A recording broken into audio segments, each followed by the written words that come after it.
Hi, I'm your host Scott, and welcome to Bike Ride Reviews. Today, we're reviewing the Velotric Discover One Plus. The One Plus is Velotric's update to its older Discovery One, and it gains several new features, including the option to unlock a higher top speed of 28 miles per hour. So how good are the updated specifications and performance? And how does the One Plus differ from the Discover 2? Well, join me as we find out in this review. We're going to look at those updated specs, take some test rides, examine key performance stats, and we're going to run through the pros and cons of this bike. At the end, we'll wrap things up with our overall impressions and final assessment of the Velotric Discover One Plus. As ever, if you find our reviews helpful, please make sure that you've subscribed to this channel and hit the notification bell so you don't miss future reviews. And if you like this video, I'd really appreciate a thumbs up. If you have any comments or questions, be sure to post them under the video or head on over to the Bike Ride forums where you can join like-minded cyclists in discussing your favorite topics. As ever, thank you for your views and support.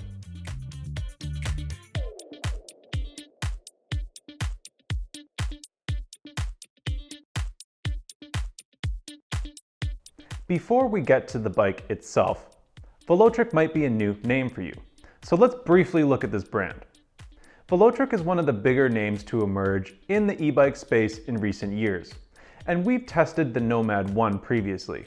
The overall impression that we've gained of Velotric is of a company that consistently produces e-bikes to an above average standard in terms of design, features, overall quality, and performance.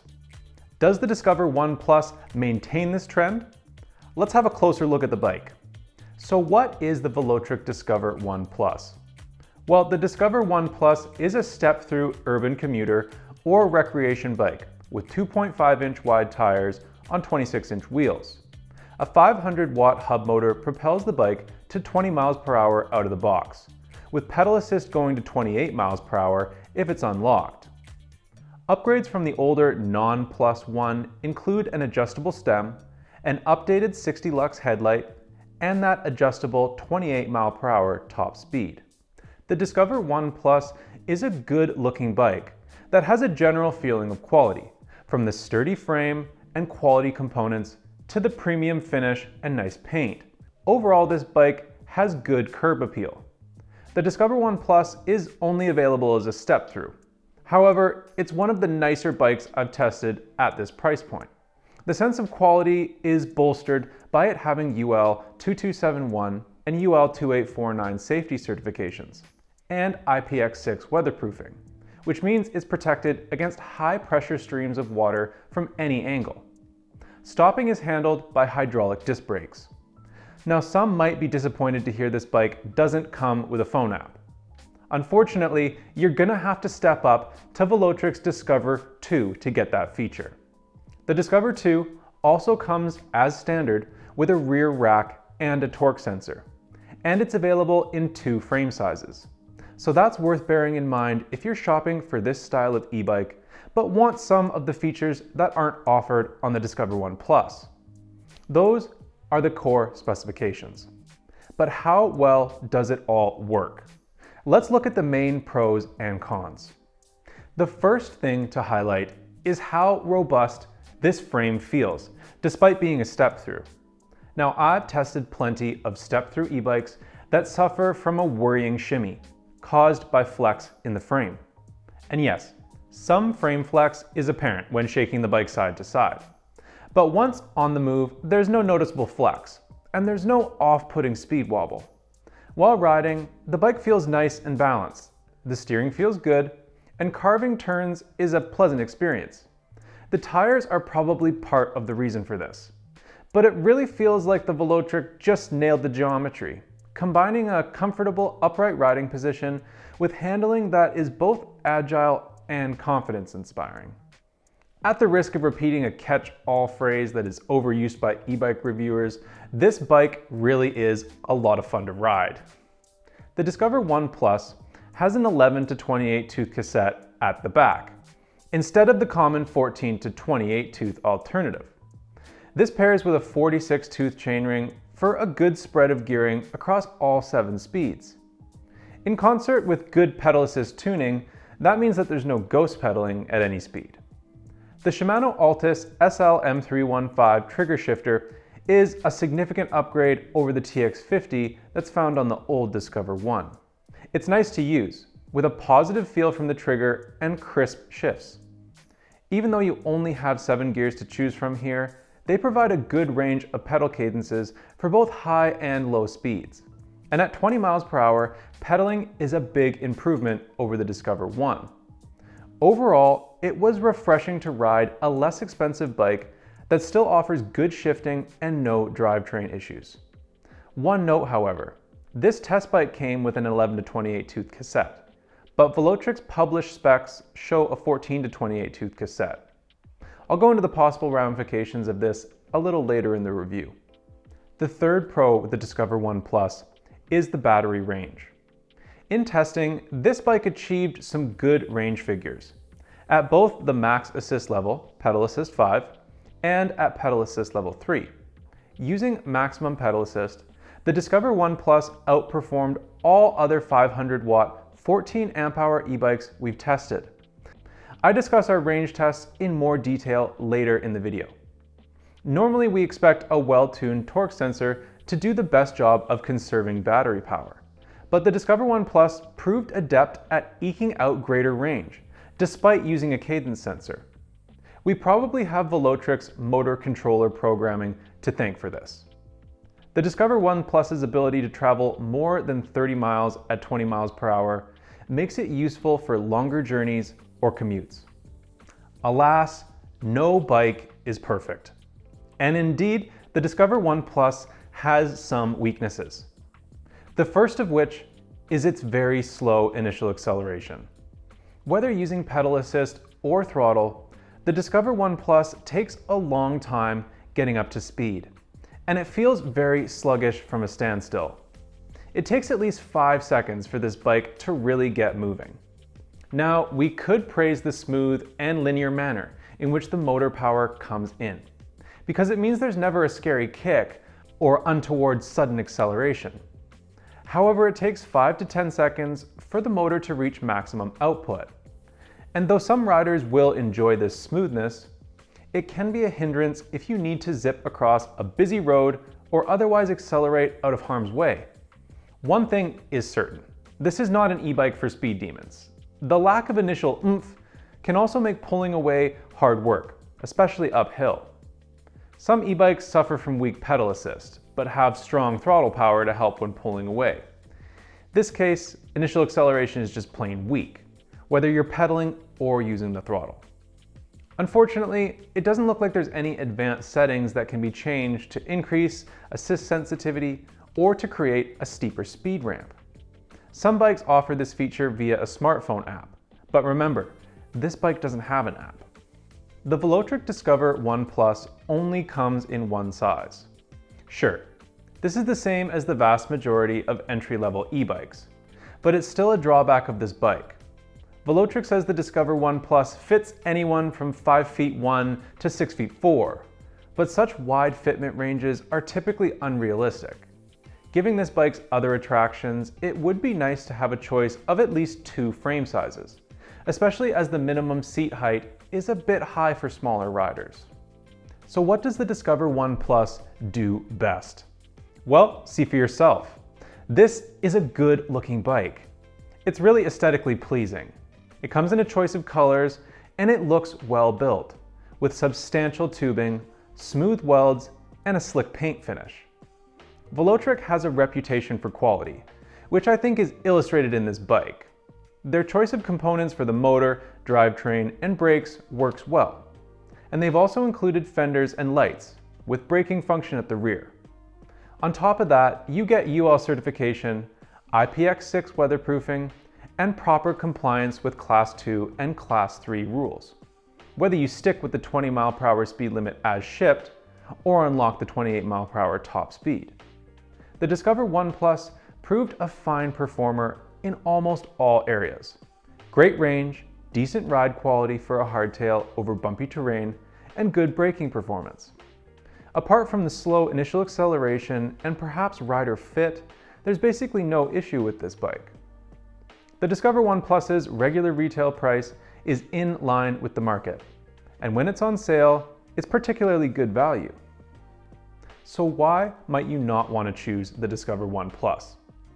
Well, if you're seeking strong acceleration away from a standstill, this is not the bike for you.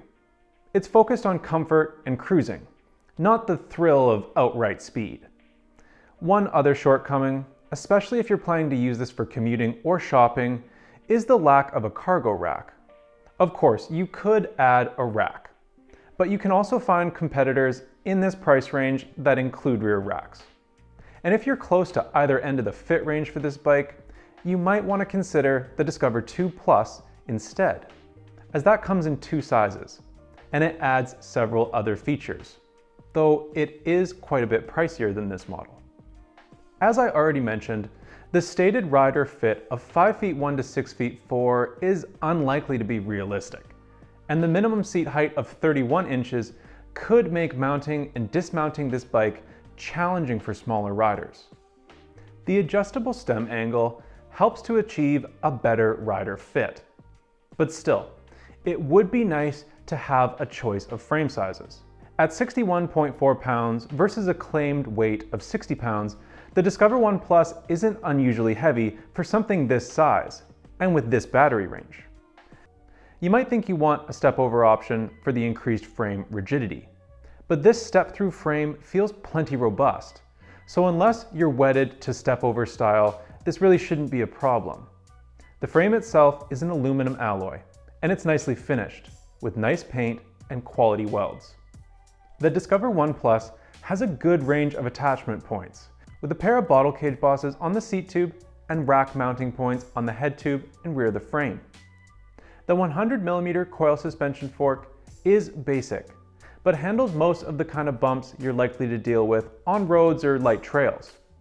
A quick release front axle makes it easier to remove the front wheel for transport or puncture repairs. And the cables are nicely managed, and they are internally routed from the down tube to the rest of the bike, which keeps things tidy, without the maintenance headaches of a fully internal cable routing.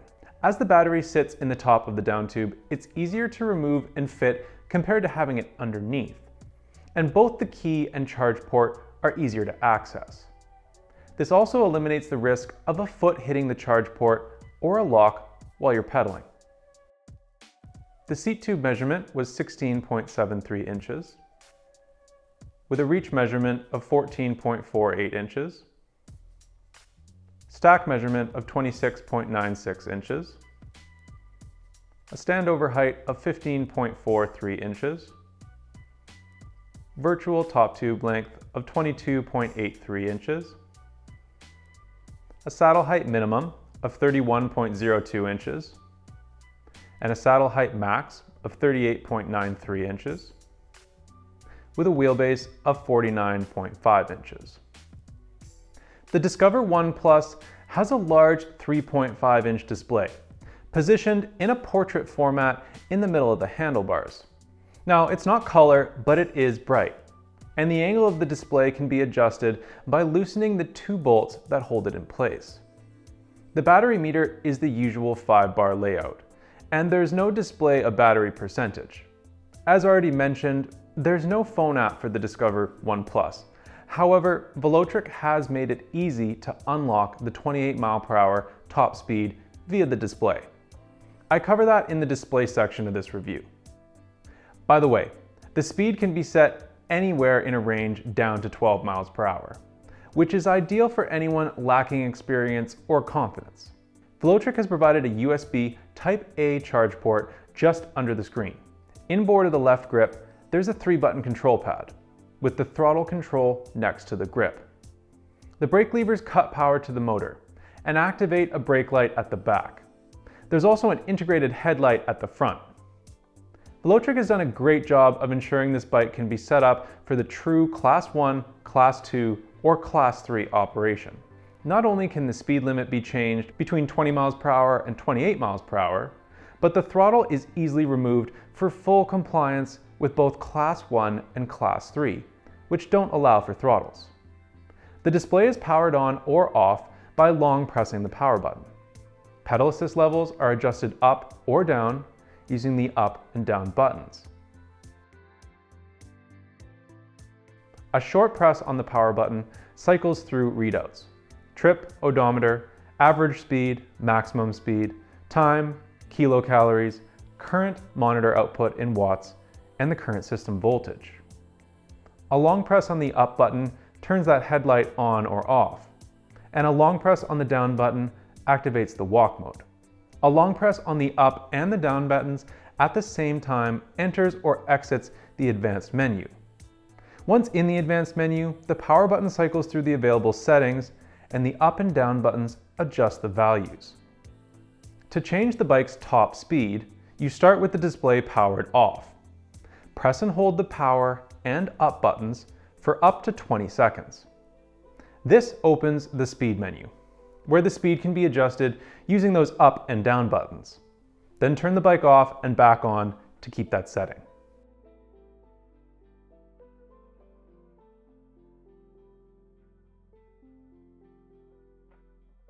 The hub motor has a nominal rating of 500 watts and peak power of 950 watts. It puts out a useful 65 Newton meters of torque. Combined with a cadence sensor and Velotric's bespoke tuning, this system produces 0 to 20 acceleration times that are a bit slower than comparable bikes, but the bike performed well in hill climb tests. Overall, it's a combination of what I would call measured acceleration with a good ability to maintain speed and get up hills. When it's unlocked, the bike's speed limit rises to 28 miles per hour for both pedal assist and throttle, meaning that it doesn't fully comply with Class 3 e-bike rules. However, as I mentioned, you can easily remove the throttle. Velotric calls its motor control system Velotric, and I was happy with how it sensed pedal cadence, deployed power, and maintained speed, as well as conserving battery.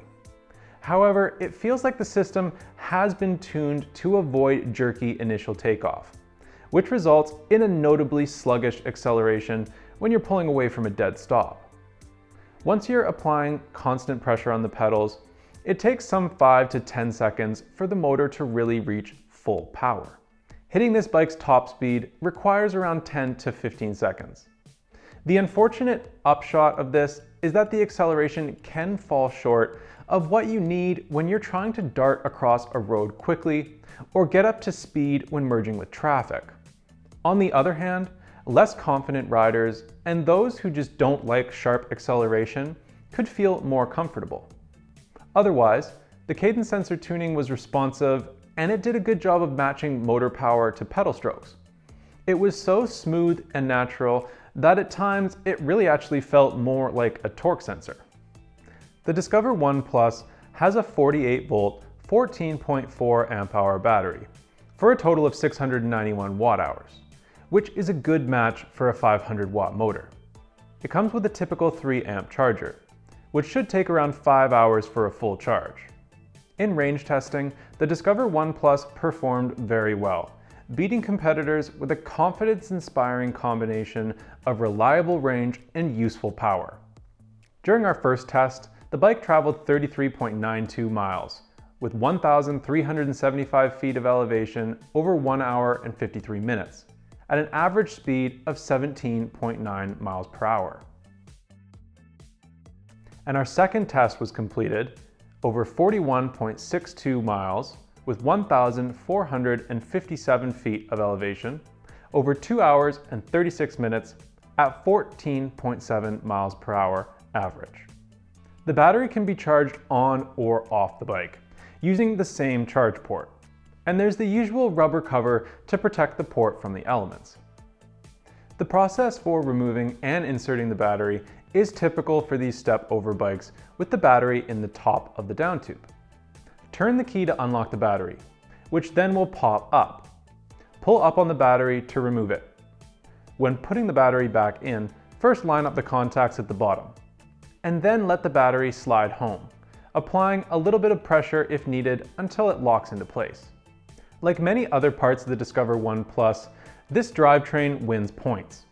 I found it enjoyable to pedal this bike, and the shifting worked well. However, I need to expand on a question regarding the gearing that I mentioned earlier. Our test bike came with an 11 to 28 tooth cassette. However, the user manual states that these come with a 14 to 28 tooth cassette. If true, this is a shame, as that taller 11 tooth rear cog on this example provided a good pedal cadence at high speeds. With this 11 tooth cog, pedal cadence almost gets too high at the unlock speed of 28 miles per hour. With a 14 tooth cog, I would be expecting ghost pedaling to be a problem at higher speeds. I found the crisp shifts of the Shimano Altus SL M315 shifter a nice step up from the Shimano TX series shifter that are commonly found on e-bikes like this. Pedaling the Discover One Plus at different road speeds was a pleasant experience, and I was surprised by how easily I could maintain 20 miles per hour. There isn't much to say about the brakes, other than that they're good. The Discover One Plus has hydraulic disc brakes with 180mm rotors front and back. In testing, they performed well, being responsive and bringing the bike to a safe stop as effectively as brakes on comparable bikes. The brake levers have adjustable reach. Pulling them shuts off motor power and activates the brake light at the back. And mercifully, these brakes proved nice and quiet, with no annoying squeal. So thank you, Velotric. The Discover One Plus has 2.5-inch wide tires on 26-inch wheels. I found this combination of wheel and tire size to be a welcome relief from the monstrous fat tire bikes that I'm often testing, providing a nice combination of reasonable comfort, good rolling efficiency, and engaging handling. These tires are also much quieter than most fat tires. I found the bike relatively comfortable over broken pavement and the kinds of bumps, small rocks, and tree roots that are commonly encountered on light trails. The tires handled the light gravel and shallow sand of these trails well. Obviously, they're not going to cope with the deep, loose sand found on beaches, but that's not what this bike is designed for. Compared to the overall bulk and ponderous feel of fat bikes, the Discover One Plus is nimble, and carving turns is a lot of fun. Overall, it's really a wonderful alternative to a fat bike, providing many of the same benefits without the drawbacks of a fat bike, such as high weight and inefficiency. The Discover One Plus is a lot easier to get on a bike rack too. The Discover One Plus packs a good set of accessories, with lights front and rear, a set of full coverage fenders, and a single-sided kickstand. The rear light is integrated into the fender, and it has a brake light function. The cabling is tidy and is routed internally from the top of the down tube. The only thing this bike is really lacking, especially for those commuters, is a rear rack. But it does have 4 mounting points for a rear rack, 4 bosses on the head tube for a front rack, and a set of bottle cage bosses on the seat tube. So it's ready to take Velotric's other accessories. The locking grips work well. The rubber material and ergonomic shape were comfortable, and the grips felt sturdy and secure. The Comfort Focus saddle is wide and well padded. I had no problems with pedaling or comfort on long rides. The pedals are nothing to shout about, but there's really nothing wrong with them either. Clearly they're budget items, and the smaller pegs could be lacking in the grip department. However, pedals are easy enough to change for most users. Overall, the Discover One Plus is an impressive option for commuting and recreational rides. It offers a fine combination of good ride comfort and entertaining handling. A well-tuned cadence sensor and efficient motor provide both good speed and good range. And once the bike gets moving, acceleration is good. And the Discover One Plus handles hills great too. The option to fine-tune initial acceleration would have been nice. And there's that nagging question of whether the bikes that Velotric ships to customers will be hamstrung at higher speeds by a 14 to 28 tooth cassette. Finally, it's a shame that this bike comes in only one size. Despite this handful of complaints, I have to say that I think the Discover One Plus is a fine effort by Velotric. I reckon this is a good option if you're shopping for a comfortable and enjoyable step-through e-bike that should be easy to live with and performs well on urban rides and light trails. Be sure to follow the link below to our written review, where you'll also find our final score for this bike, and reviews of comparable bikes like the Ride One Up 700 series, Aventon Level 2, and the Himaway Rambler. Have you tried the Discover One Plus? And what do you think about it? Do you think this style of bike suits your lifestyle? Or are you more interested in something with bigger tires or full suspension? Your feedback helps us give the best reviews. So please let us know down in the comments underneath the video, or join the Bike Ride forums, where you're gonna find cyclists from all backgrounds and interests engaging in fun and informative threads. My name's Scott, and it's been a pleasure reviewing the Velotric Discover One Plus for you. As ever, thank you for watching, and I'll catch you on the next Bike Ride review.